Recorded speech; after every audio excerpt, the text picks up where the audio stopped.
Good morning, everyone, and welcome to Tel Cockerel, episode 2, that Jose and Chang talk Tottenham. Today is Sunday the 16th of March.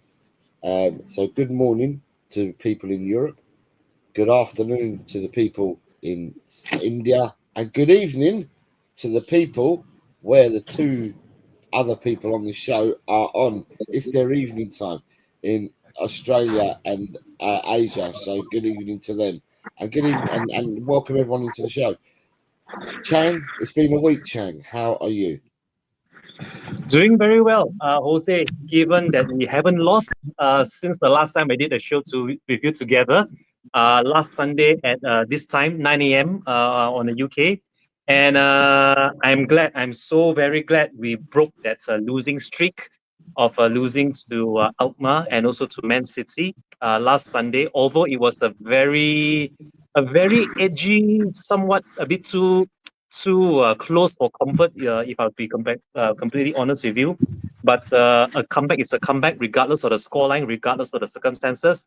And to top it off, we then booked our place in the quarterfinals of the Europa League with a very convincing 3-1 home win to win the tie 3-2 on aggregate. Although we did make it hard for ourselves towards the middle of that second half, which I'm sure we will get to underway later on as the show progresses.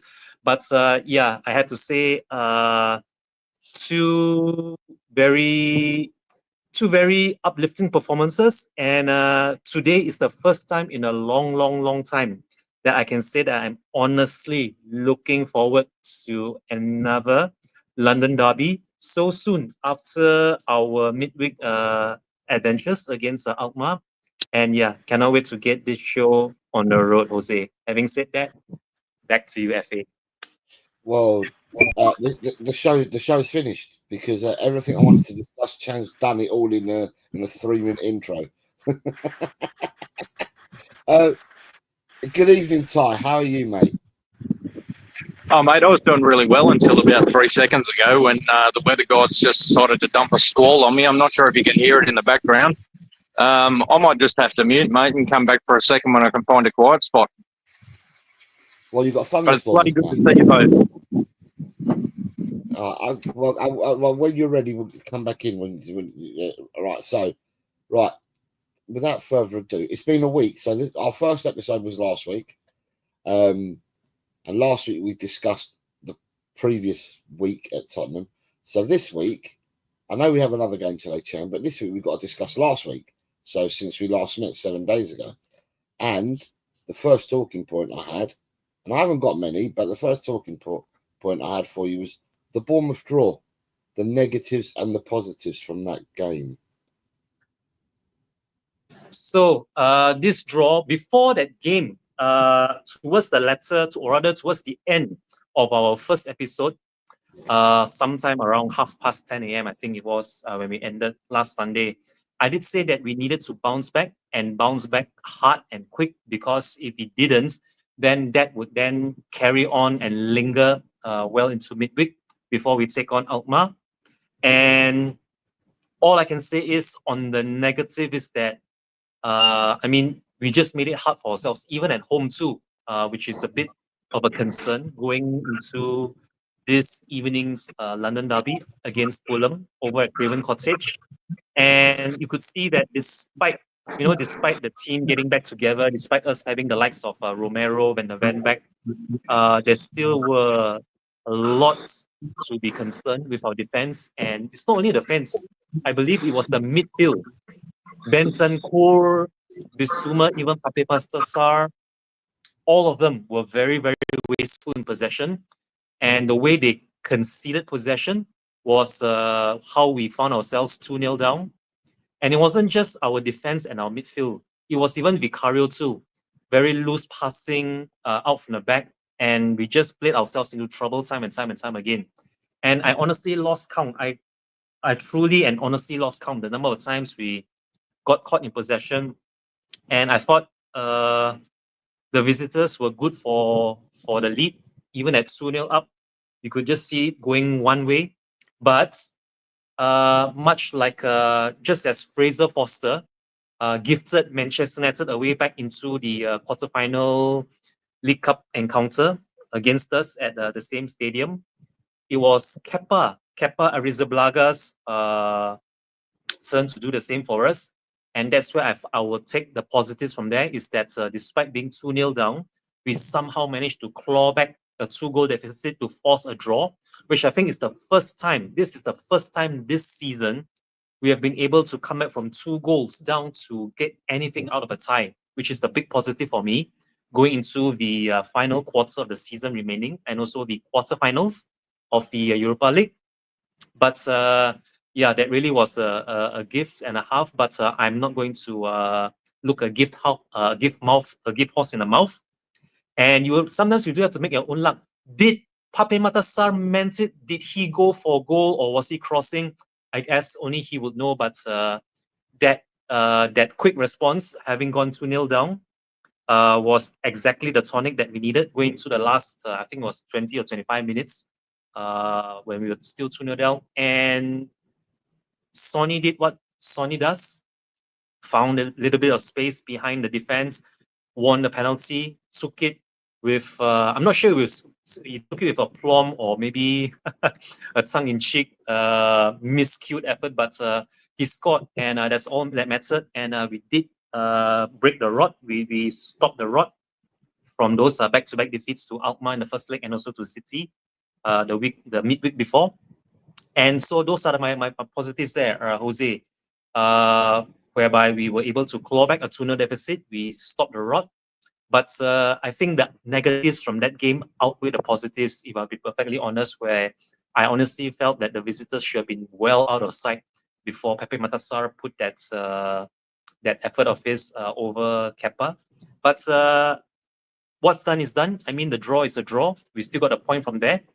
And yeah, I think we need to work more. There's more work to be done on the negatives and the positives, but it's a draw nonetheless. And again, I cannot reiterate enough just how important it is for us to bounce back.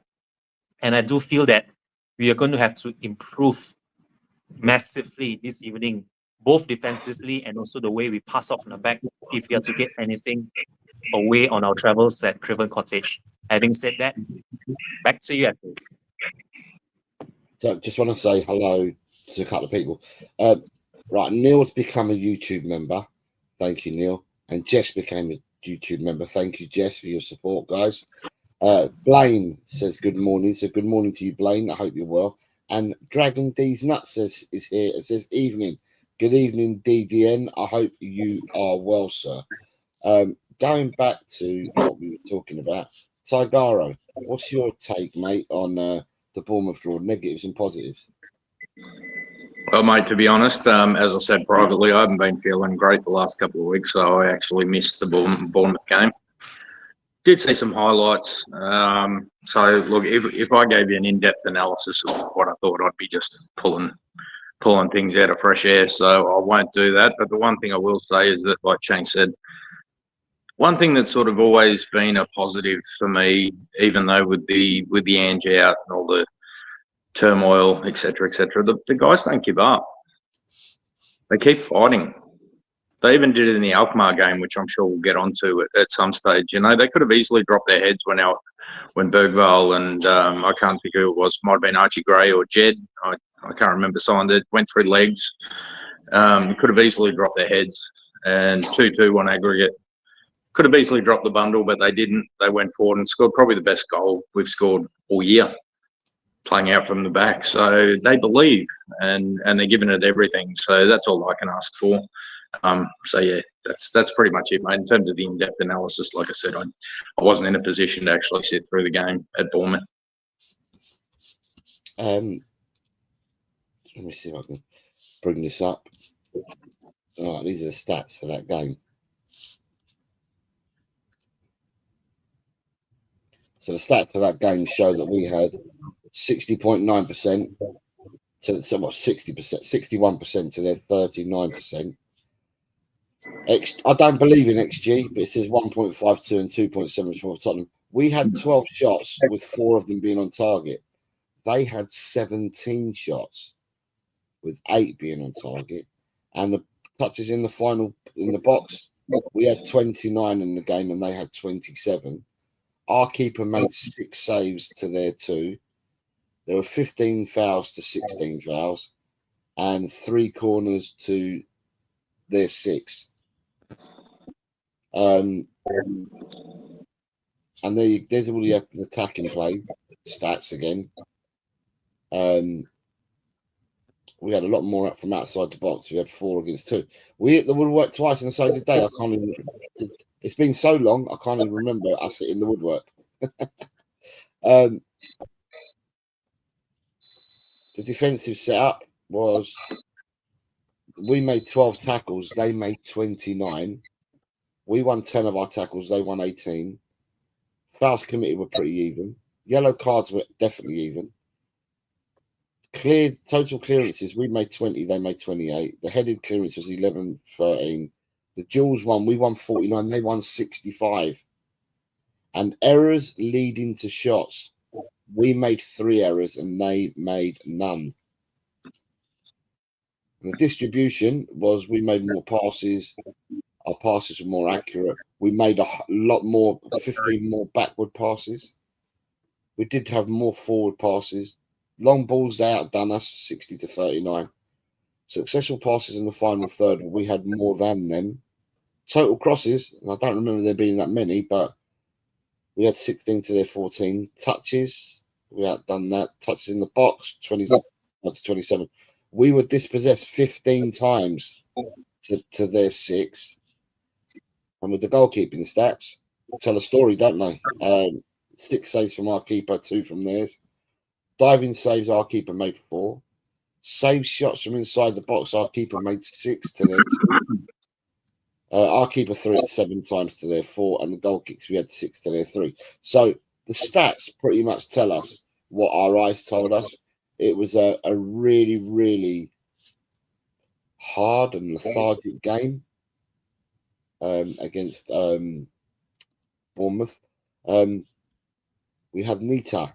Nita says, good morning, hope you're all well. The sun is shining in the UK, just listening while getting the housework done. Good morning to you, Nita.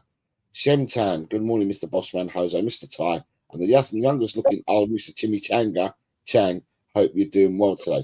Good morning. Peter is here. I don't know, are you working then, Peter? Because Peter had the link. It says, hi all, it's 8:14 a.m. in Melbourne. Good morning to you, Peter. Sorry. Yeah, good morning to you. PM, it should be PM. It should be It should be PM. PM. They are 3 hours behind. They are 3 hours ahead. Right, I don't know whether he's been called into work, but he did have the link for today's show. Matthew. I don't know what he's done, but it's definitely 8:17 p.m. here because I'm here in Melbourne as well. Right, we should have been 2-0 up in the first 5 minutes. Unfortunately, we let you guys back in the game. A big 2 points dropped by us. Jules, Adams, and Christie were excellent at winning these. Matthew is from the Bournemouth podcast. Really nice chap. Good morning to you, Matthew. I hope you're well. Yeah, do you know what, Matthew? I'm not going to disagree. I think you can hear what we're saying at the moment. And what we're saying is we probably got away with, well, we didn't. We got away with one. So, Peter, you've got the link if you want to come on, because I did send it to you. For me, chaps, I mean, there's a multitude of things that we could turn around and say. And if people are looking for excuses, people can call it excuses, or we can call it factual evidence. The factual evidence is that we had 3 players returning to the squad in Van der Ven, Romero, Solanke, who have been out for a considerable amount of time, with 2 more than the other, been out for some time. And even though they played again on Thursday, they haven't had 3 matches, so to speak. And to get up and running in the Premiership, you need 5 or 6 games before you're well oiled as a player. So even today, with these players, we're not going to see the best of them until they get up and they're 110% fit, up and running. But in saying that, Bournemouth caused us a lot of problems. And I feel that the problems that they caused us were from our doing. I mean, they did play well, Bournemouth, but I felt that me being Spanish, my Hispanic connection to the club let me down big time against Bournemouth, because Romero could have gifted them 2 goals in the first 5 minutes. Bentancur was off the boil. His passing was atrocious, and he was off the boil. And Pedro Porro's passing was off the ball for me as well. So my three Hispanic brothers, let me down. Here he is. Good evening, Mr. Kagayas. How are you all? Pete. Did you forget about us? No, I didn't. You said it was 100 English time. No, because if it had been that, it would have been your morning, wouldn't it? I don't know, but anyway, I thought it was. Anyway, I thought it was because we're an hour behind, and I thought it was 9 o'clock our time. Anyway, it is what it is. But you're here, right? We're starting with the Bournemouth draw, the negatives and the positives. We've had a chat about it. What are your thoughts about the Bournemouth game, Peter? My thoughts on the Bournemouth game. We got a couple of we got our centre back. I think was it Romero that played? And Van der Ven and Solanke. And yeah, they all three come back from injury. Yeah, I mean, like, let's face it, they're a bit rusty. I mean, Jose, you've played the game. I've played the game. After 3 or 4 weeks of injury, you go back into your team, and for some reason, and we've all experienced this, is it feels like everything around you is going 100 miles an hour. So I can understand the rusty bit. But as you grew into the game, I think it got a little bit better. But yeah, Bournemouth played. They were the better side on the day, but then, like I said, our players coming back a bit rusty. I can understand all that. I think at the end of the day, we were a little bit lucky, but then again, we fought hard enough to get back into the game and get a draw out of it.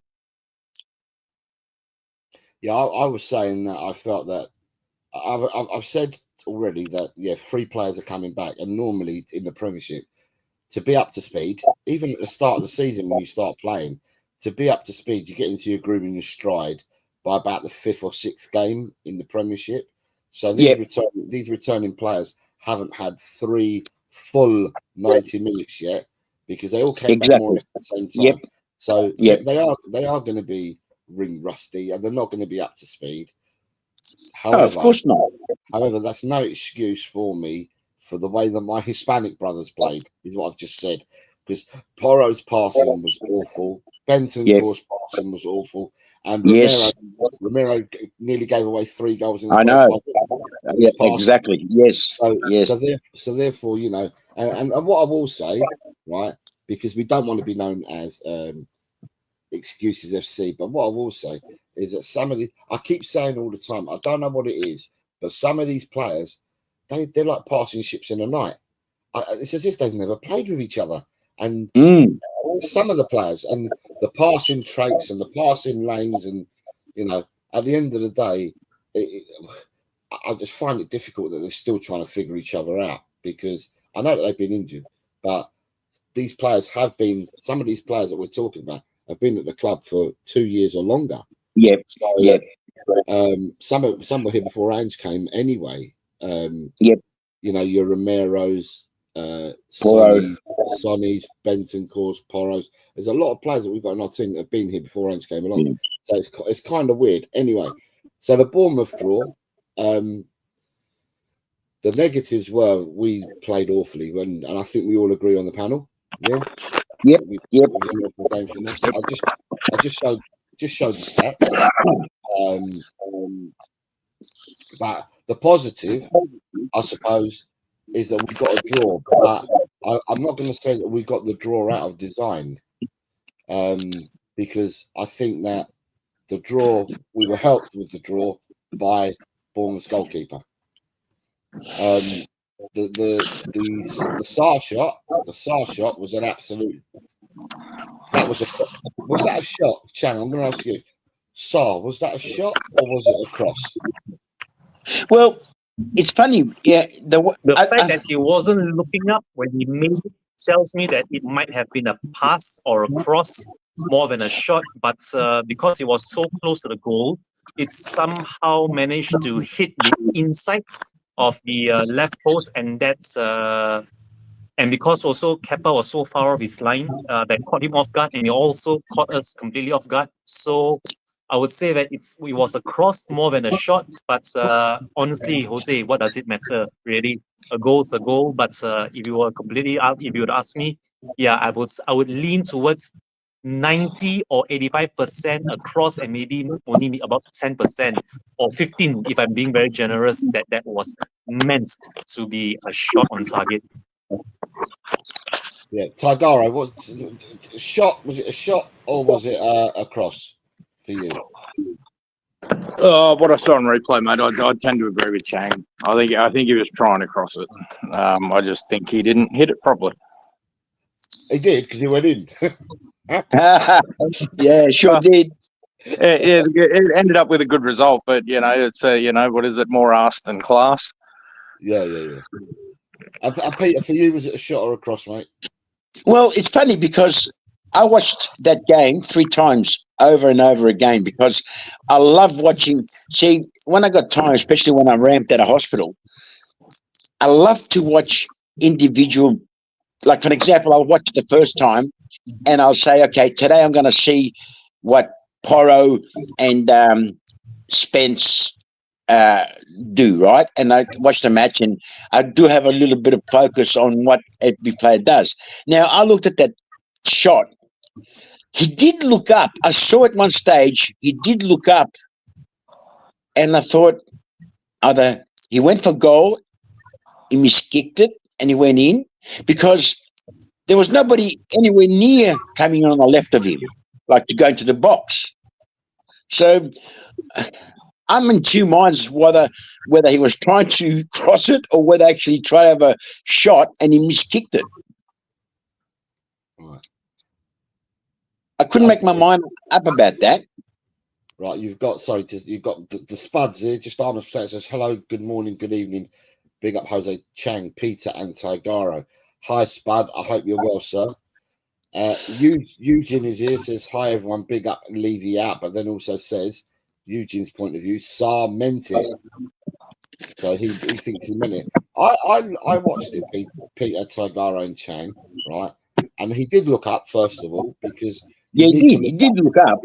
You need to look up before you make your mind up whether you're gonna cross, pass, whatever you're gonna do. But every bone in my body tells me that he crossed that ball. That wasn't a shot. He crossed that ball, and it just came out wrong. Sorry, it came out wrong for a cross, but came out right for a goal. For a goal that has gone over the keeper's head, hit the post, and gone in. So we got pretty lucky in the sense that we got back. Well, we did. We got back into the game because we scored so close after they got their second goal.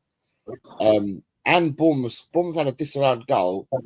They ripped us open. They carved us open. One touch football, and Kluivert put it away, and they pulled it back for the Semenyo offside on the halfway line. But yeah, we were being outplayed, and that goal got us back in the game. So we'll move on then from that goal, and I'll go back to you, Chang. Chang, the move which led to the penalty. What were your thoughts on the move that led?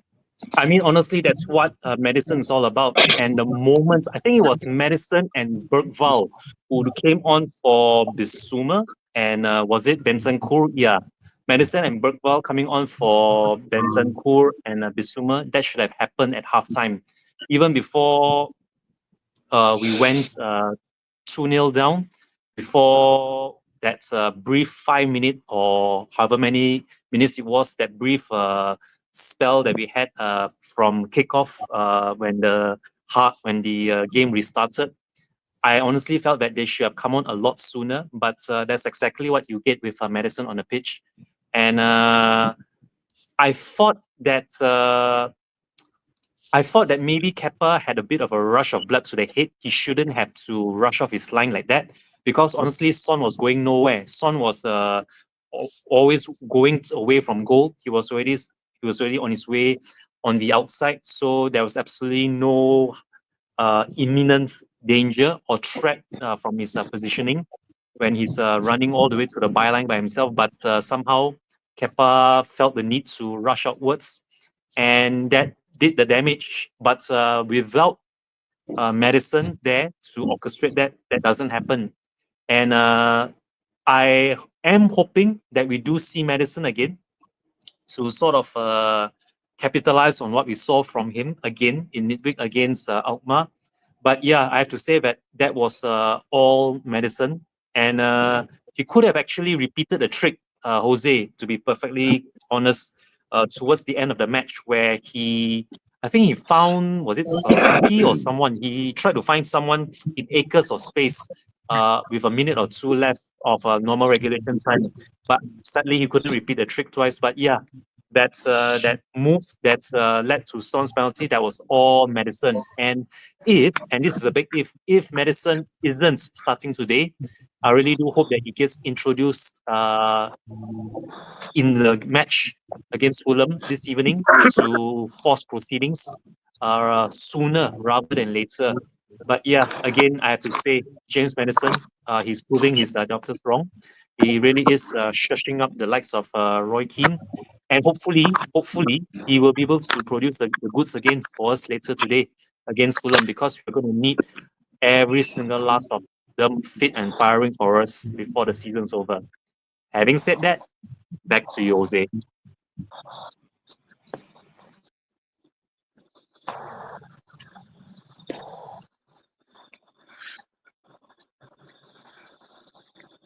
You there, Jose? Have I frozen, or is Jose frozen? I think he might be frozen because I can't quite see his face. The banner is covering him. Yeah, no, I can't see I him think he either. might frozen up. I think Is he that might have frozen. So okay. Is Pete? Carrying on from where I left off, Mr. Taigaro, your thoughts on the penalty and the move leading up to the penalty, and whether you thought maybe Kepa should have been more composed, rushing off his goal line to try and smother that on-rushing Son? Like I said, unfortunately, I had some issues, so I didn't get to see the game, and I can't recall exactly what the keeper did. So I'll defer to other more in the know persons who actually saw the game. Okay. Having said So, that, just being honest. Okay, having said that, Mr. Kahayas, the second goal against Bournemouth, the Son goal, or rather the move that was set up by James Madison to put Son through on goal, which Kepa made the mistake of rushing off his line to try and smother it, but instead of winning the ball, he got the man first. What are your thoughts on the move that set Son up, and whether you feel Madison should be starting from the bench or in our starting 11 later today against Fulham? Look, that was a lovely, beautiful through ball. I think Sonny, it was a very hard, because, you watch the replay from the back, going to the goalkeeper, and you see it from the other side. I think Son would have played for that penalty. You could tell, look, it did have contact with him. There's no doubt about it, right? I was just trying to, while watching the match and watching the replays and watching the match over again and again, I thought it was like a 50% penalty. Look, the penalty was a penalty. I was just trying to work out, did Sonny play for that? I think he played for that, actually. As far as Madison goes, look, Madison when he's on song, and it's not. See, that's what I'm trying to say. We talk about players. When the team's on song, Madison's on song. Does that make sense? And no doubt about it, he's a great midfielder. He's very skillful. But the way I see, that makes absolutely perfect sense, Mr. Kahayat. Having said that, you were trying to say something about the play leading up to the Sonny the penalty that we won. Yeah, I can't remember that play. All I remember is Madison getting the ball and putting that ball through. Like that's the only part I can remember from it, to be honest. It was ping, ping, ping from the back. There was a couple of passes That's right. from the back, out, yeah. and then the pass was put across to Madison. And that was with the outside of his foot, wasn't it? Yeah, and then Madison's played the ball down the line. That's right. And Sonny's gone running into it. My view of that goal was that Sonny I didn't think Sonny made his meal of it, because Sonny was going away from goal, and I think he was trying to get to the ball to trap it to bring it back into play. And as he's done that, Kepa's gone hurtling out, and Kepa's made contact with him. So I don't think Sonny looked for it, because I think Sonny was. I actually think Sonny was trying to trap the ball to rotate and bring it back into play again. But it was Kepa that hit him. Yeah. Right. So I want to move on to the next match, the next game. So can I just say that looking on the screen at the moment, is everyone in agreement that he made the substitutions at the right time, or should he have done them earlier? He brought Bergvall on at half time for Bissouma. He brought Son on at half time for Brennan Johnson. He then made the double substitution of bringing on Mickey van der Ven for Romero, Madison for Bentancur on 61, and then he brought Udogie on 87 for Porro. Substitutions at the right times? Were they the right substitutions? I'd say the Son one was, when did he bring him on half time? Son and Bergvall replaced Bissouma and Johnson at half time. Yeah, no, the Son one was 44 minutes late. Bergvall one was spot on. I'd say the Madison one was too late. It should have been half time. What was the other two? Van der Ven replaced Romero. Obviously, they're going to share the minutes because that's fair enough. That's sort of a real injury management precaution type situation. And what was the last one? Udogie. Udogie should have come on much earlier. Okay. Not saying half time, but around the 60th minute. I think he probably needed a bit more time in him. Peter, for you, the substitutions right, wrong? Look, I think they were about right. I think with Son, he's got to the stage now where he's got to manage his minutes. Bergvall.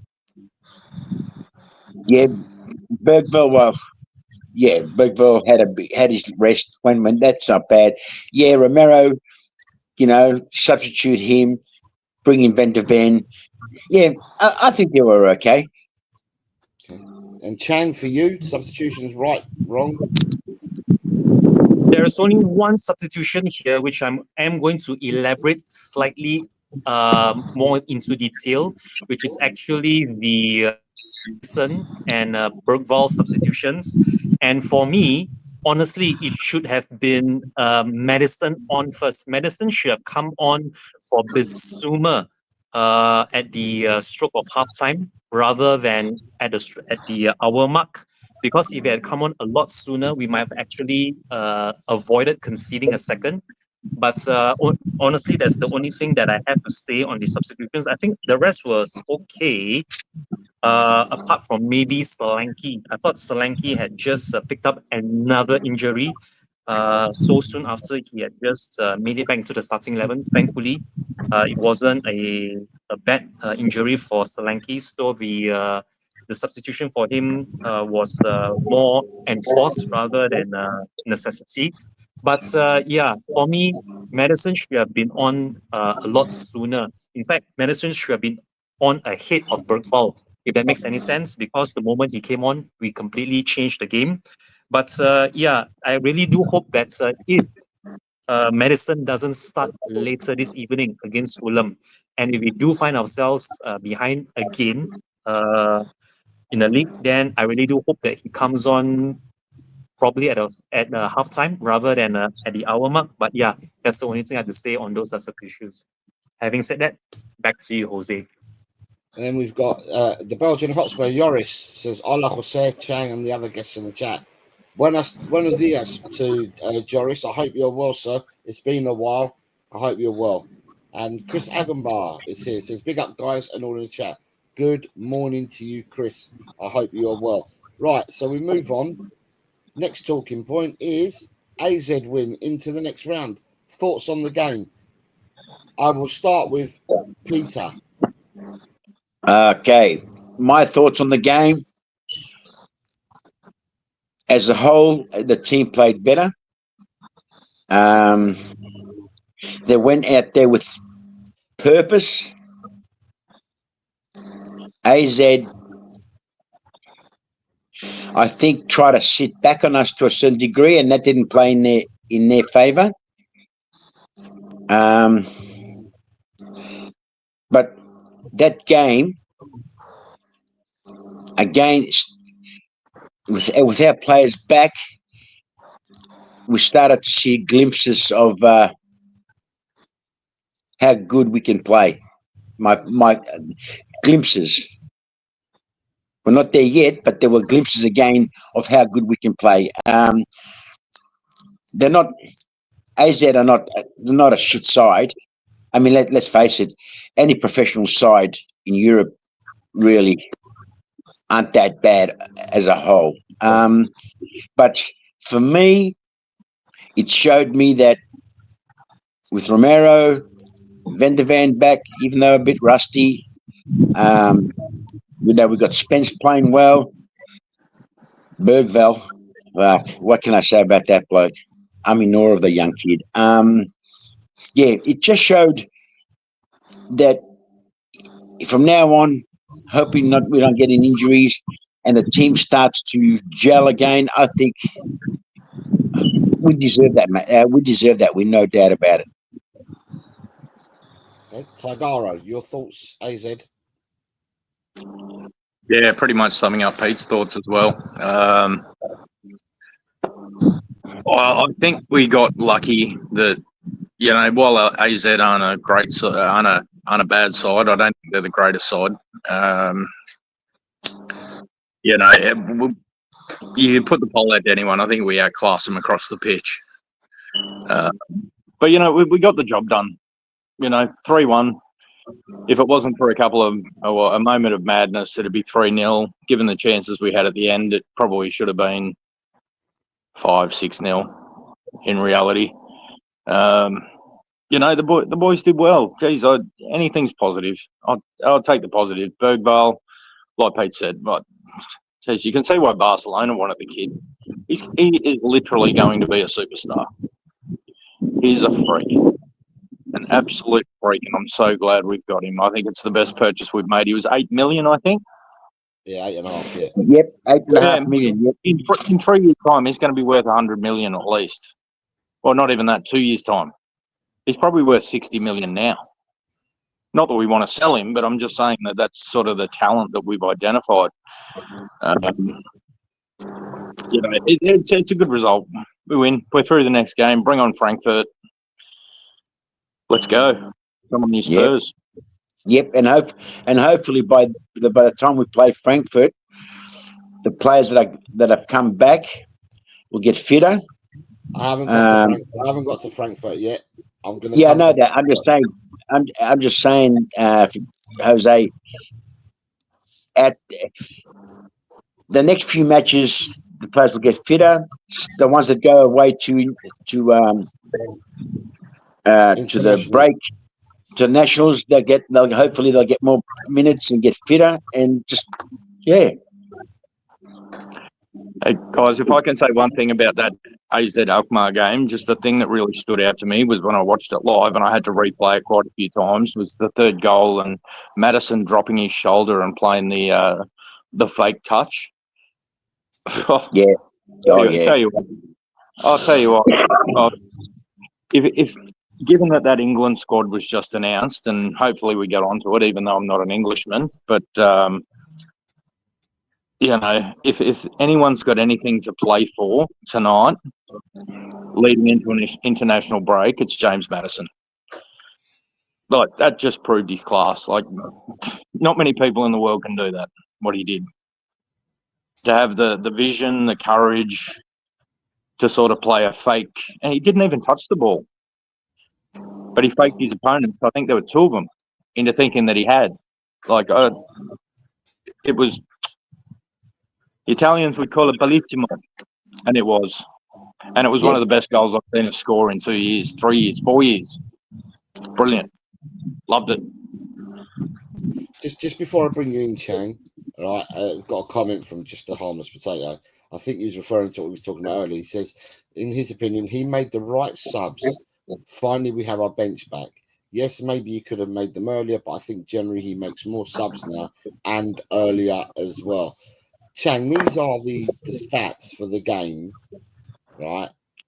For the Alkmaar game. So the stats show quite clearly 60% to 40.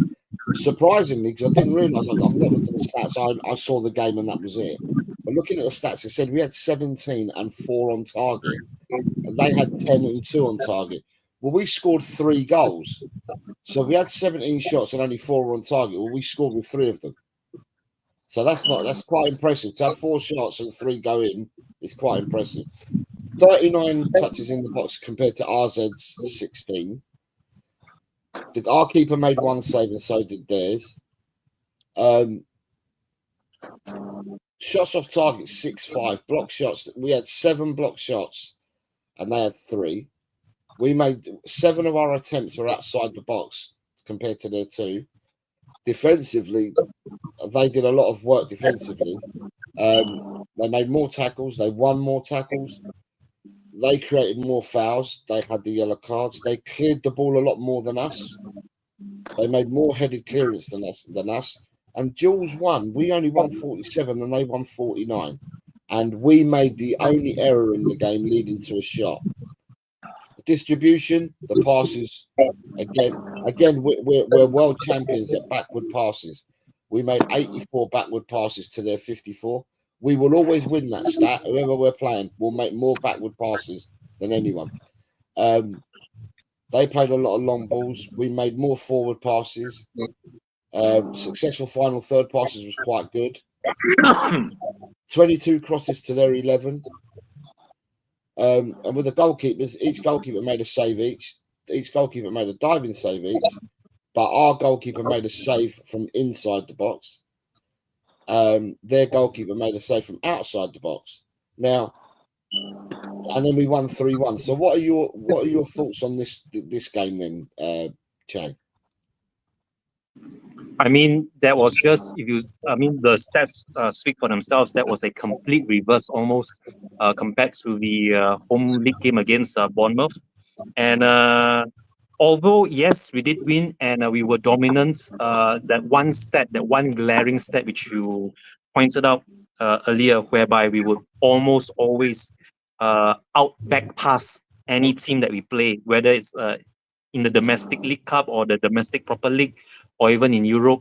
I think that's the one thing that needs to be addressed more than anything. And I believe it was against Alkmaar. Was it in the second half? It was either in the second half or somewhere partway through the first half, where even the crowd, the fans themselves, they were sort of cheering sarcastically when Vicario punted the ball long. That in itself tells you how the home faithful felt, or rather the way we felt, the way we were playing out from the back. And that, I think, is going to be something to look at later this evening against Fulham. Are we still going to be reverting to type? Are we still going to, let old habits die hard and be our worst own enemy on the pitch? without even really trying to throw the game away.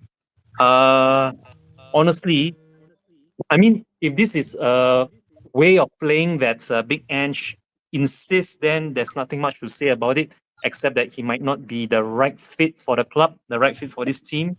But I really do hope that we see a lot more of Vicario just punching it along, even if the home faithful or even if the Spurs fans treat it with a bit of a sarcasm to it. But in times like this, you really need your senior players to make up their own minds and be their own bosses. And I really thought that when Vicario did start punching it long, then he must have felt that this really wasn't going anywhere, that we weren't exactly getting anything out of playing out from the back.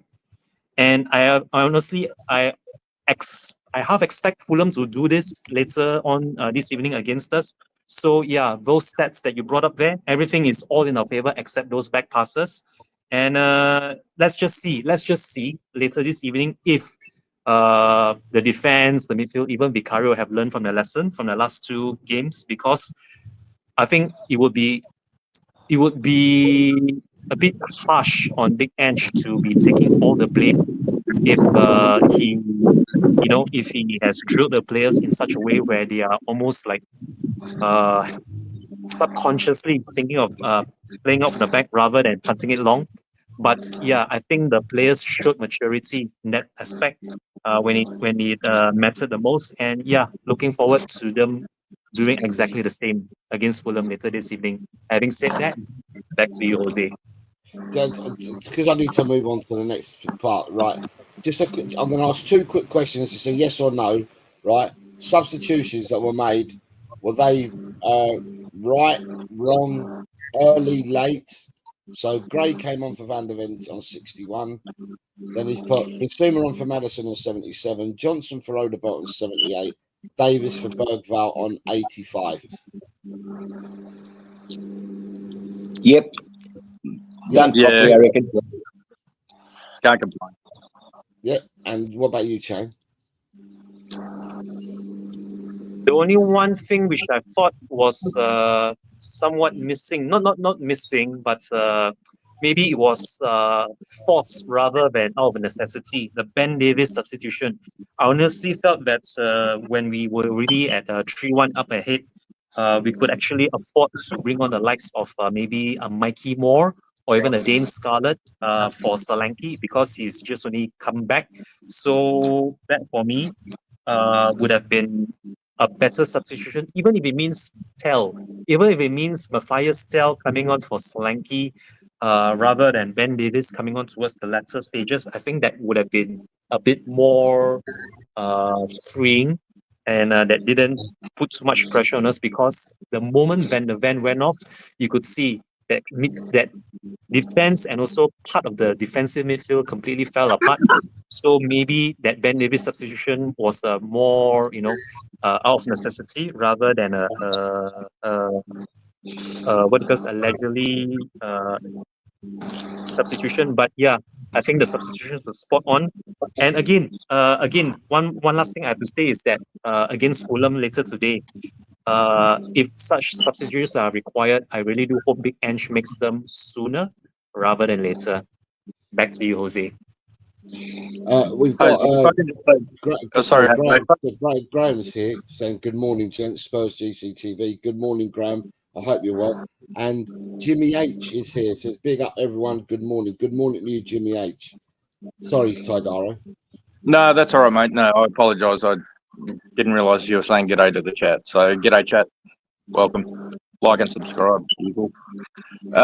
Just in relation to Brennan Johnson, I will never intentionally slag off our players. I just will not. They're Tottenham players. Love them all to death. Wish them all well. But there's some concerning things over the last 18 months. Timo Werner. I want to bring Timo up just to the fact that, well, it's been pretty much clear now that Timo's gone. Timo will not play for Tottenham again. He hasn't been picked in any squad for quite some time. We know he's fit. Ange told us he's fit. but he's not even getting in the squad. One thing about Timo is he lacks confidence badly, really, really badly. His skills have dropped to a level due to his confidence that's just unacceptable. But every time he's on the pitch, he actually gives his heart and soul. Like, he seems like a good fella. Like, he tries. Like, even though his head's shot to bits and his skills shot to bits, he still gives it a crack. He presses, he runs. We remember him when he was at these lower steps running past Kyle Walker.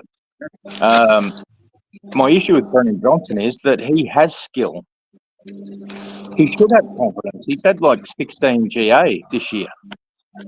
But the one thing that I will never tolerate, and I don't think anyone should tolerate, is the fact that he doesn't work hard enough.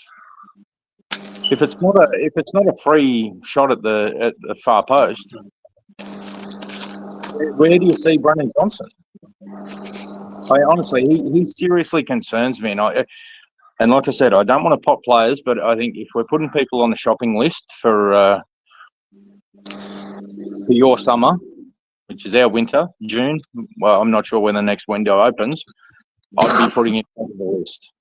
I just, you can tolerate, a lack of confidence, but a lack of work rate, I think, is unacceptable. And he's shown it time and time again. He just doesn't work hard enough.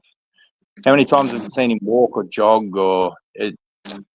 That's just my personal opinion. I'm sure chat will potentially have different opinions, and all of you. I'd put the question back to you guys, but honestly, I have big question marks on Brennan Johnson. I hope he turns it around. I hope someone gives him a kick in the backside and say, "Hey, mate, realise your potential because you could be a star." But with his current attitude and mindset and work ethic, I can't see him lasting. I just want to go again. back to My opinion. Don't shoot me. No. I just want to let me just go back one step. I want to go back to the finish off on the RZ game, right? I want to ask the three of you: did you think before the RZ game that Tottenham would win that game? And I'll explain why I'm asking that. So I'll ask that question: did you think we would win the game against RZ? Oh, definitely, 100%. Okay, that's 100% from Peter. Saigaro is nodding his head.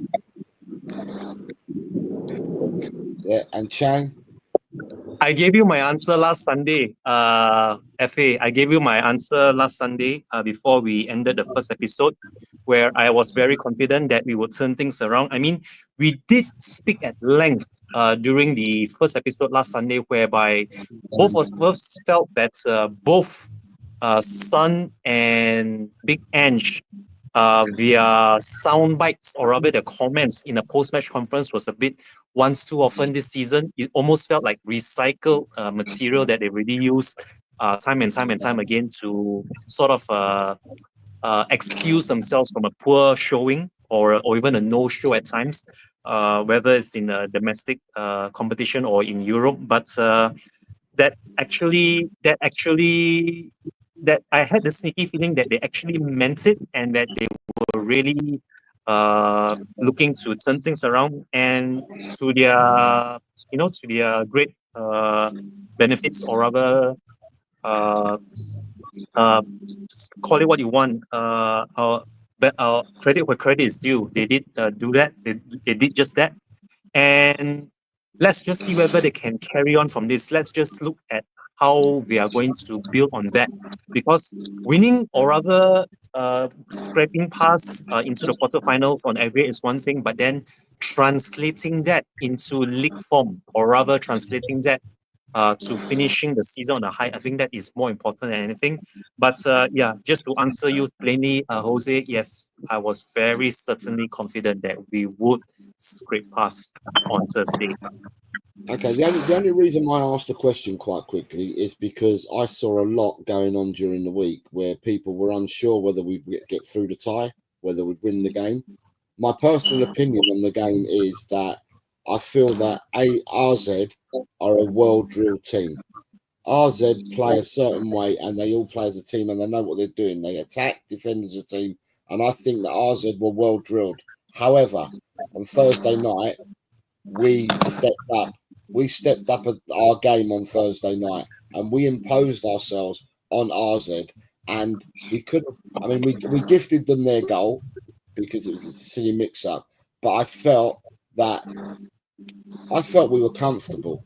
I thought we played well. I felt we were comfortable, and if we wanted to step up again, we could have done. And that's the reason why I'm asking the question, because a lot of people saying that we might have struggled to get through. David Clark is with us, and he says Johnson isn't even good enough to give out the oranges at half time. My prediction for the Europa tie was 1-1 at 90 minutes and 3-1 Spurs after extra time. Right, moving on. Next talking point is Peter was trying to jump the gun earlier, but there's Peter. Right, what do you expect in a month's time against Eintracht Frankfurt? We've got a whole month off in the Europa before we play Eintracht in the quarterfinals.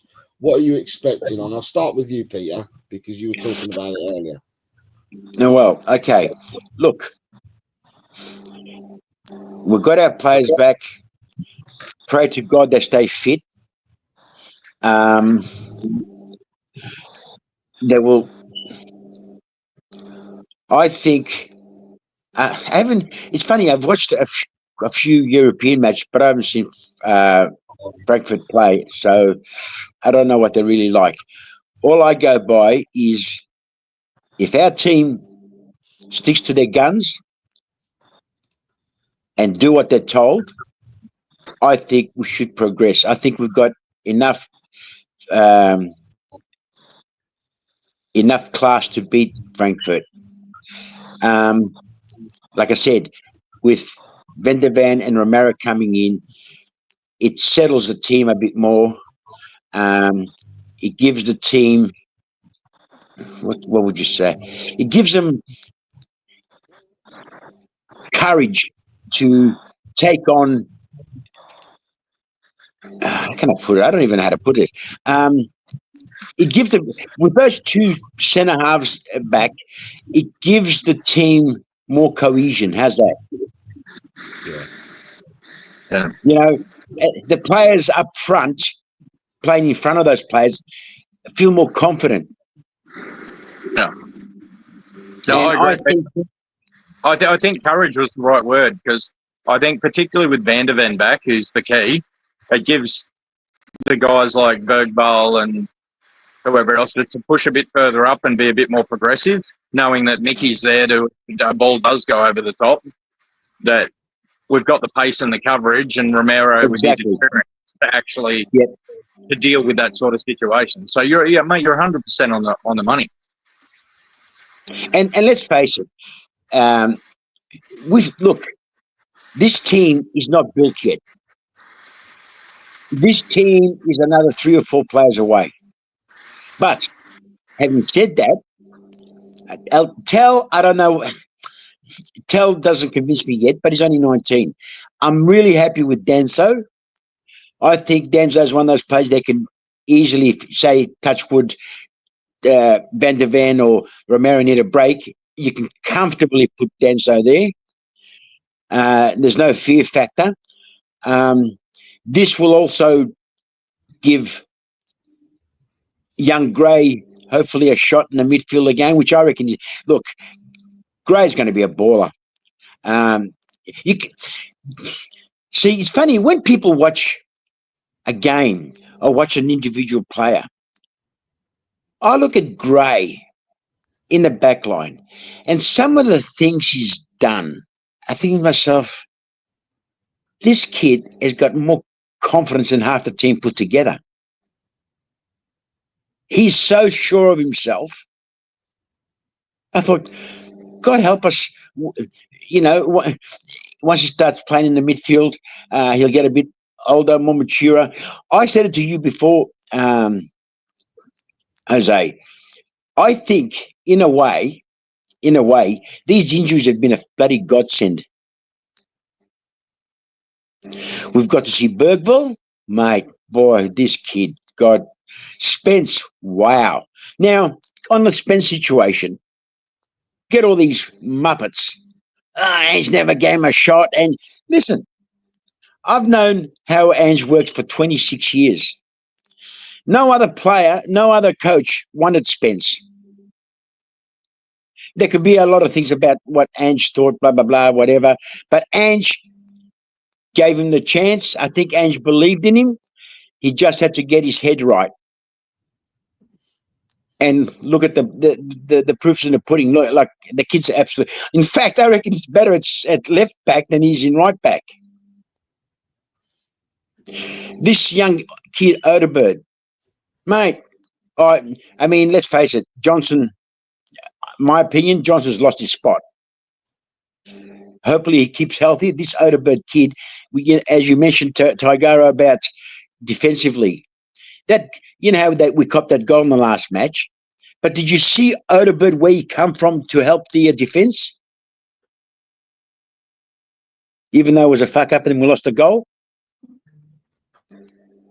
I couldn't believe it. I said, and then Johnson doesn't do shit like that. Now you can say that Ange wants him to play and stick to the byline and blah blah blah, but it doesn't use any initiative. Whereas Odegaard does. So, yeah, well, like I said, just give it time. Let him build his team, mate. Because if you don't let him build his team, might as well get rid of him now and shut the gates. Chang, How's that? your thoughts? We've got a month off. We haven't got a month off. We're not playing in Europe again for a month. We've got the international break now, and I can't remember if I'm right or wrong, but from this international break, I don't think we've got a game on the week that we come back for some reason.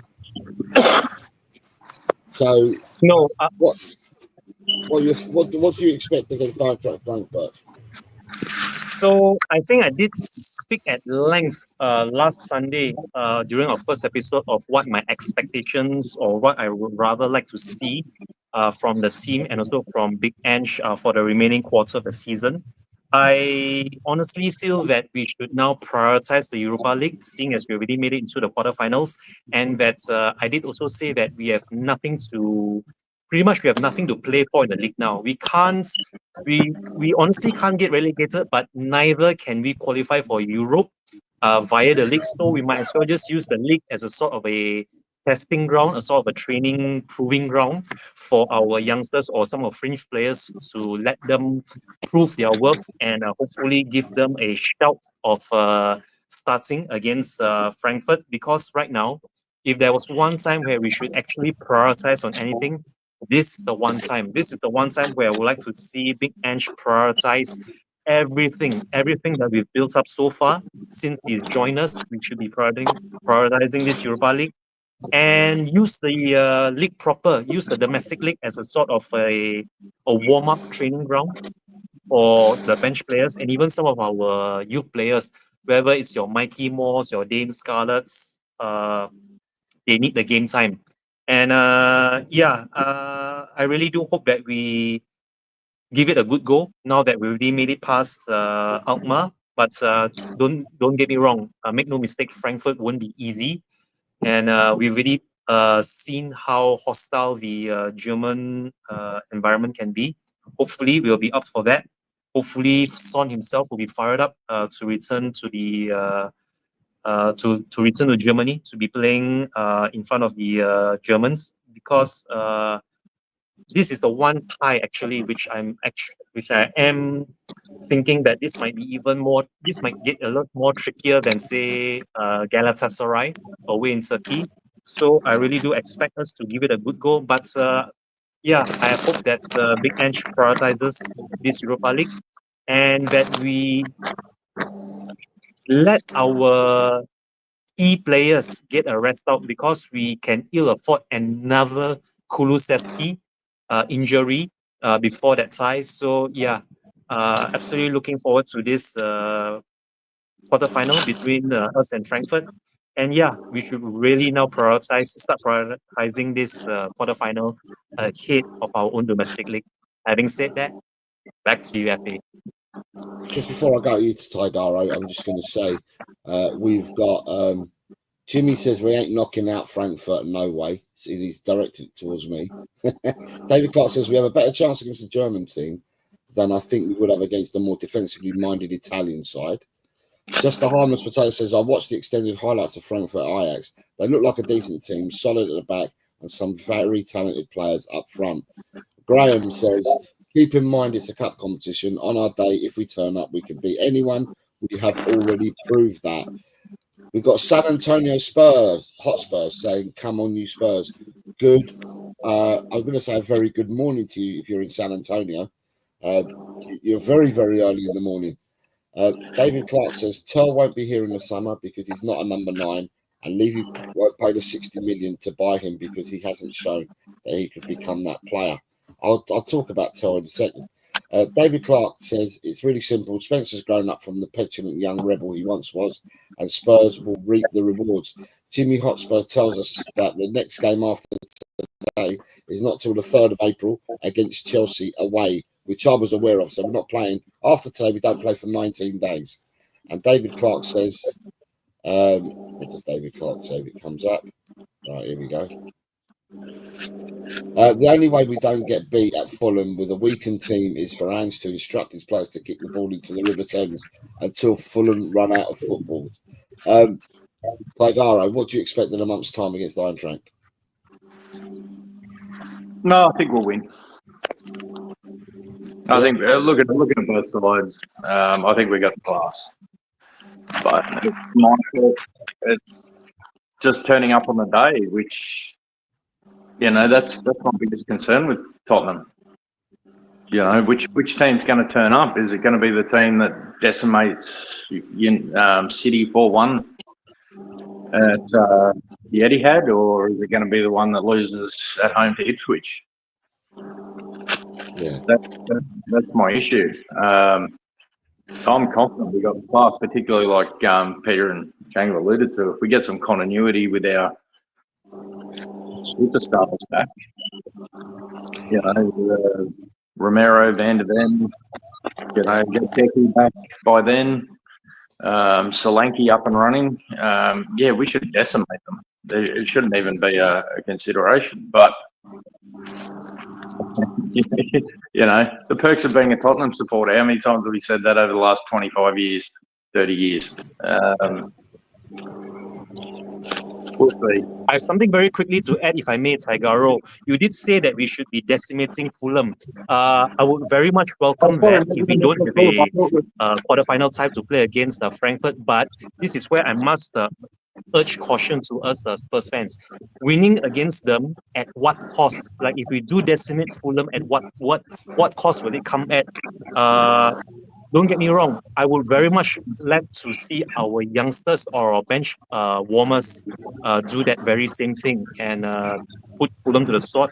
But yeah, we haven't exactly been great away on our travels, which is why not to sort of like pour cold water on this Sunday evening as we are, you know, counting down to the kickoff at Craven Cottage. But for me right now, the priority should be sort of conserving ourselves, or rather being a bit more conservative, building up to the quarterfinal. I still do expect us to put in a good shift and hopefully avoid defeat if there's anything to look forward to. But yeah, I think it's one thing to expect us to really kick Fulham off the park, and maybe another thing to maybe just scrape past them and avoid any more suspensions or injuries, because again, this goes back to what I said earlier about Kulusevski and how I would very much like to avoid another key player getting injured like Kulusevski. But yeah, fully agree with you there, Mr. Taigaro, with us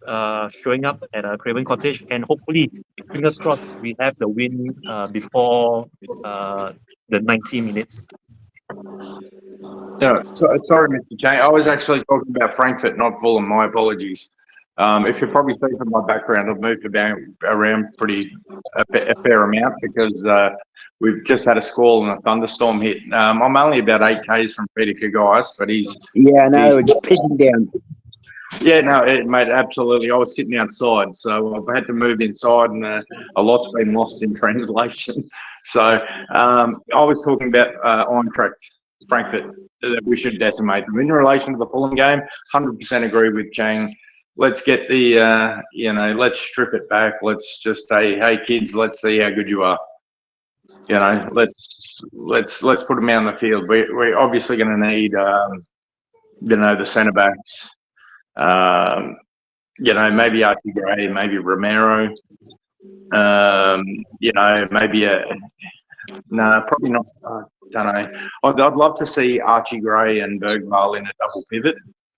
That would be my dream for tonight, with Madison in the 10, and then have your Son, Solanke, and Odegaard up front, and your back four. Well, mix and match, but the mathematics doesn't work well if you don't play Romero and Van de Ven with Danzo and Dragusin out. So, look, let's just grind it out. I expect us to win, and I predicted us a 3-1 win. The eternal optimist I am.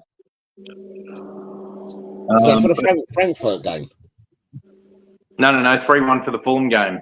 I haven't got to Fulham yet. I'm still talking Frankfurt. Well, I thought Mr. Chang diverted us into Fulham. But I want to see the kids. I know I've mentioned a few senior players there, but even if we get Tel, Lancashire, Scarlett, whoever it may be, for the Fulham game, get them up there. Oh my God, I'm losing the plot, mate. I'm moving around like nothing else. Now, just to confirm, are we talking about Frankfurt or? Yeah, we're still Frankfurt. We're still Frankfurt. It's up there. What do you expect? Yeah, what do you expect in a month's time against Frankfurt? Oh well, Frankfurt. I expect us to beat them 6-0 at home. Jeez. Whoa. Easy. I'm going hard. I'm not a fence sitter. I'm going to tell you what I think. If we play to our best abilities, we are going to destroy Eintracht Frankfurt. Okay. Right, Jimmy Oxman says, first legs at home, remember, guys. Just behind the Spud says, we've got a bit of history with Eintracht. Most recently, the 22-23 Champions League group stage. We played at a gritty 0-0 draw at their place, and then we edged them 3-2 at home. David Clark says, the home leg being at home first is crucial that we get a 2-goal lead going into the away leg.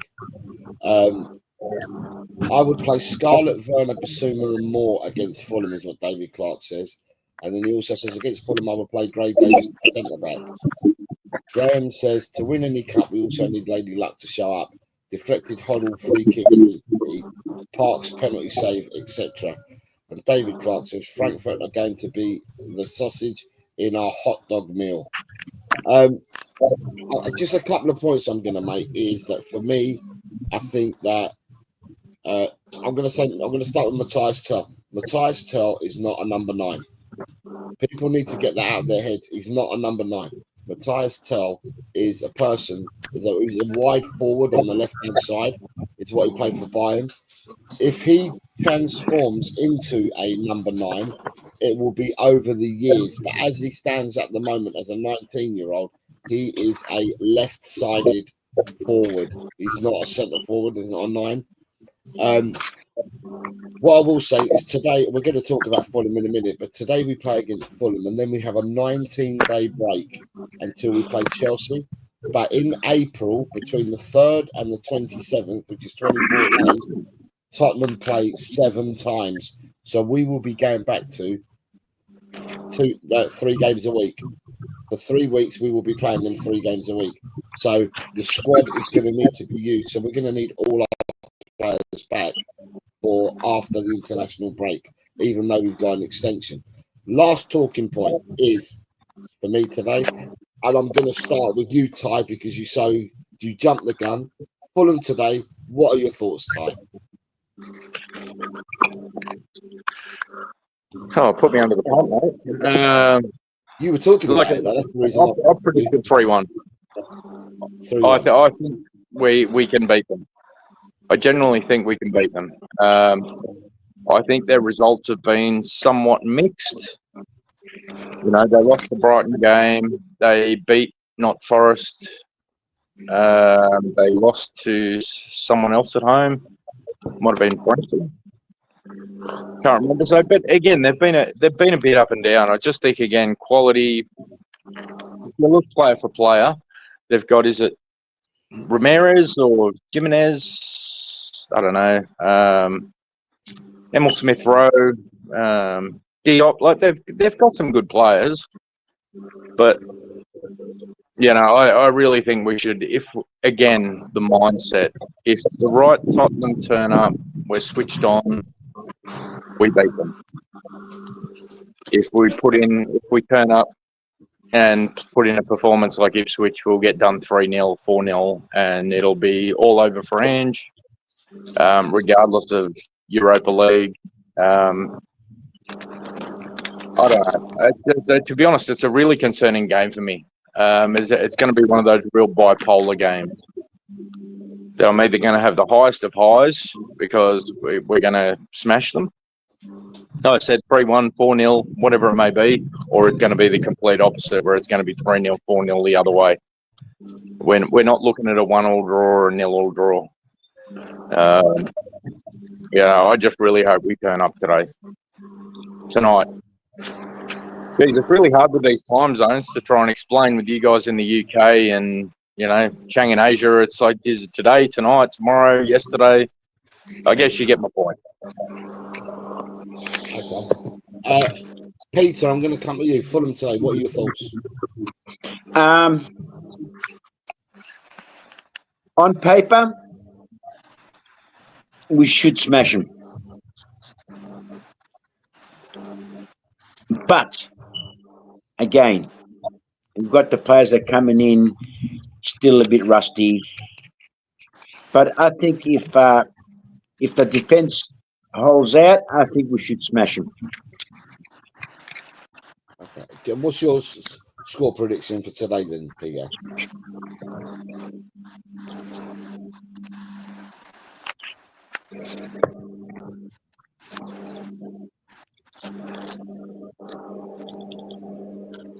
Mr. Caius, your score prediction, sir? Oh, sorry. I'm daydreaming. I think a 4-1. 4-1. Sorry, Tagara, did you give a score or not? I did, mate. I said Tottenham 3, Fulham 1. So 1-3, 1-4. Okay. Just before I come to you, Chang, Jimmy Hotspur says Tel has not shown anything to suggest we even think about signing him. All I said, Jimmy, is that he's not a number 9. At this present moment in time, he's not a number 9. He's a left forward that comes in from the left.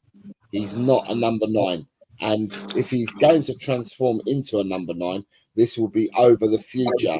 If he can adapt from playing wide to being the centre forward.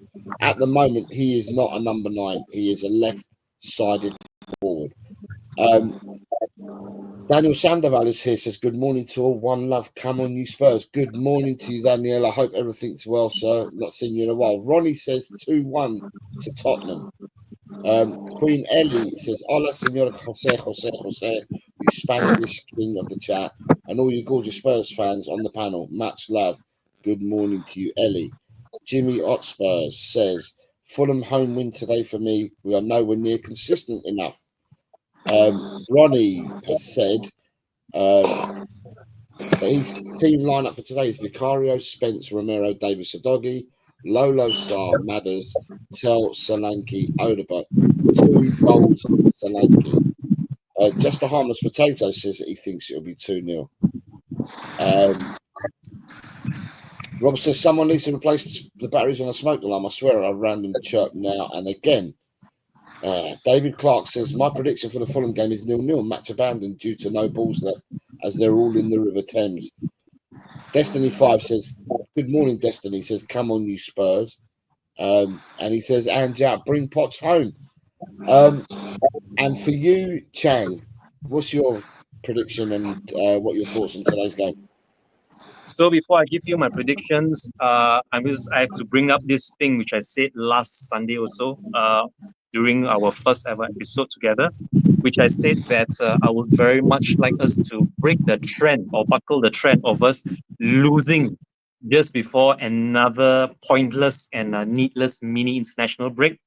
This is the one exception. This is the one exception which I'll make to that, whereby since we really qualified for the quarterfinals and we really need to take very, very good care of our critical or rather our crucial players, I would like us to maybe just maybe ever so slightly take the foot off the gas, although that might send a wrong message to our already very edgy and somewhat nervous fans. So, but having said that, I would still like to see the likes of Bissouma, Tel, Udogi, Gray, Johnson, Davis, Scarlett, and more. All of these names which I just read out, they were actually on the bench for us against Alkmaar. So all of these players whom I just read out the names, since they won the bench, I think they more than deserve a start against Fulham.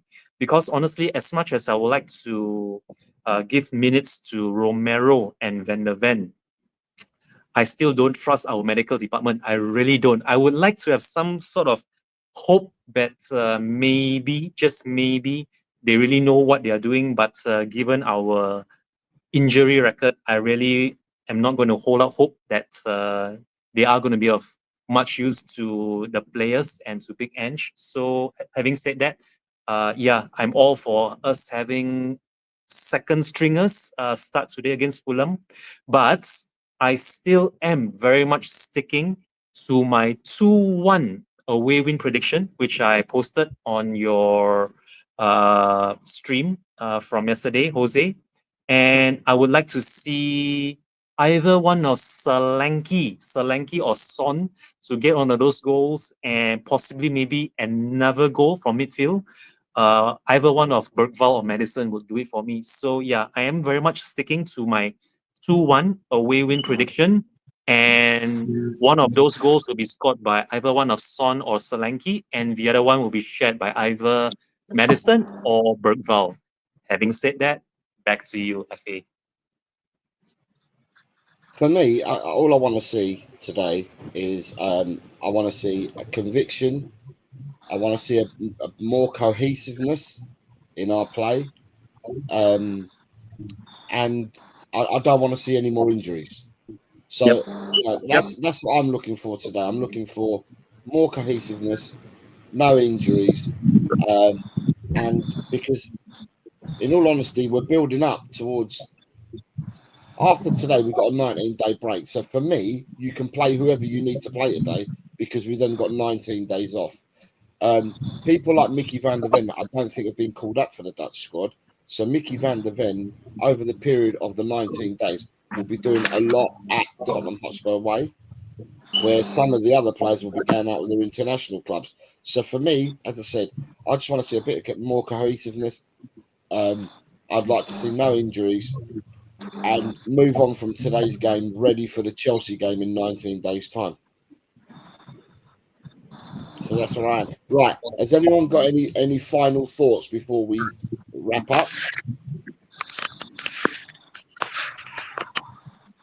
I just hope this is something that I have to say very quickly to any Spurs fans out there who would heed this message of mine. Regardless of the outcome, I think we have to stick with Big Ange from between now to the end of the season, because a change in coaching staff at this juncture wouldn't do our hopes of lifting a trophy, the Europa League that is, any good. And I'm expecting a tough game later on today against Fulham. And come win, lose or draw, I will still be very much behind Big Ange. But to those Spurs fans who are maybe a bit, easily, I wouldn't say that you are a snowflake. Put it this way, you are very receptive to certain YouTubers or even pundits and what they might say about our performances, or the way we are coached. I would like you to just stick with Big Ange, even if we do lose today against Fulham. Losing to them is not the end of the world, because we pretty much know that we have nothing to lose right now from our league form, and everything to gain really from playing the youngsters and also the bench warmers. So yeah, even if we do lose today, keep the faith, everyone, because we are in the quarters. We have a realistic outside chance of lifting the Europa League, although it's still a long ways to go. But that second leg against Alkmaar has given me that lingering hope that with all of the players fully fit, and hopefully with Kulusevski returning as well, we might actually see us lifting a European trophy for 4 decades now, since the 80s, I think. And yeah, win, lose or draw, keep the faith in Big Ange. Come on, you Spurs, and have a fantastic match day ahead, everybody. Chang out from Southeast Asia. Right, Tigara and Peter, I suppose that I know it's late for you two guys. You're not staying up to watch the game, are you? Bloody No, oath. What was that? I am. Oh, you're staying up. You got work Oh, tomorrow? yeah, I'm staying up. You got work mate, tomorrow? not a chance for me, mate. I'm done. 4:30 in the morning, I think it kicks off. I'll be dropping No, Z's. 1 a.m. for us. Is it 1 a.m., is it? Yeah. Nah, not a chance. So Oh, come on, Tigaro. Come on. What kind of Spurs reporter are you? No, it's a 1:30 kickoff, so it'd be half past midnight for you guys, won't it? Yeah. No, I'm sure it was 1 o'clock. 1 a.m. for us. No, we're kicking off at 1:30 today. Well, then it's 12:30 for us. Then. Yeah, Yeah, 12. All right, then I will. It's a half. Yeah, it's not a 2 o'clock kickoff today here. It's a 1:30 kickoff. So I thought it was a 4. Yeah, I thought it was a 4:45 or a 4:30 or something like that. It's like, no way. I'm assuming that it is ready now. Please do correct me if I'm wrong here, Tigaro and Mr. Kahayas. But is it already 9:30 p.m. for you? If it's exactly 9:30 p.m. for you, exactly 9:30. The game exactly kicks off. To the minute. The game kicks off in 3 hours' time. The game kicks off in exactly 3 hours from now. So whatever time it is for you, the game kicks off in 3 hours from now, and that's kickoff time for you. Yep. I'll be watching. Don't worry about that. Yeah, me too. Right. So San Antonio Hotspur says, Anjin, San Antonio, are you in San Antonio? Because if you are, it's got to be like 4:30 in the morning, if not 3:30 in the morning for you at the moment. But respect to you, sir. Jimmy says, Chang, with respect, we are 11 points behind 8th with no chance of qualifying for Europe in the league, mate, in my opinion. Right. Can I just say, right, I want to thank, and I'm going to thank Tigaro for coming on today. It's been a pleasure to have you on. I speak to you offline, and I've always tried to just get shows where I can try and get you on because you are an avid supporter of the channel. So I'm really glad that you could come on. Peter, I finally bloody nailed you down, mate. It's taken me ages because your work schedule is absolutely manic. That it's, I keep saying, Peter, when you got a day off? Peter, when you got a day off? And when Peter's got a day off, he says to me, I've got a day off, but I might be called in. So I can never tie Peter down. But Peter, I'm so glad I was able to tie you down today. I was happy to be here, mate. And for you, Chang, as I said, Chang, thank you very much, Chang. We will have episode 3 next week. We won't have. We will be discussing obviously today's game and anything that happens during the week next Sunday. So episode 3 will be at the same time. Well, I don't know if it'll be at the same time because we haven't got a match. So I will speak to Chang whether we do it at the same time or an hour earlier or an hour later or whatever. But for everybody, thank you very much for watching us this morning, this afternoon, or this evening. Sorry, Tigaro. Go on. No, mate, I was just going to say, hey, mate, the pleasure is all mine. Thank you so much for having me on. One thing that I've really wanted to say, because I do appreciate you, you're one of the most balanced and mature people in this community who, you know, regardless of the factions that we all know exist within the Spurs community, you're sort of like a shining light that's a bit of a conduit between the light and the darkness. I know that's, don't take that literally, of course, to people. I'm not trying to be offensive. But I noticed that you're about 130 short of 1,000K subscribers. So to all the people in the chat, I know some of the people in the chat have their own channels that have exceptional amounts of followers in the 5 to 10 to 15 to 20K range. Just consider what this man does for you in relation to the tipping and the predictions that we all love. We tune in each week. you know, give this man some love. Like, he's really, really, really been there for us and gives us a platform to give our opinions, even us, you know, Aussie, Pete and I, who are sitting on the other side of the globe just trying to love our club. I can't thank you enough, mate. And I sincerely hope you get to that 1K. I think that would lead to monetization and hopefully you go onwards and upwards from there. So, like I said, the honour is mine, and thank you for what you do for us. Thank you very much. You're well said, Chuggu. I concur. Thank you very much, people. So you've got Nita says, thanks, Jose, Chang, Peter K, and Tigara. It was a good listen. Come on, you Spurs. Jimmy Oxford says, big up, guys. Thanks for giving up your time. Destiny 5 says, and out. Shem Town says, great show, guys. Kiwi Spurs TV says, big up, my brothers. And Destiny 5 says, I'm just a rain cloud blocking the light for these young starts we have. And Graham says, well said, Tigara. Listen, everybody, thank you very much. And look who's, where has he been? Where has he been? David Shear says, evening all. He's lamenting Fremantle getting pumped yesterday by Geelong. Yeah. You got pumped. Condolences, Dave.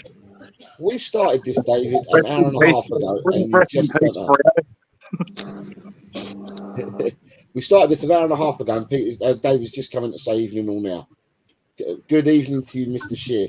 What baseball match have you been watching today?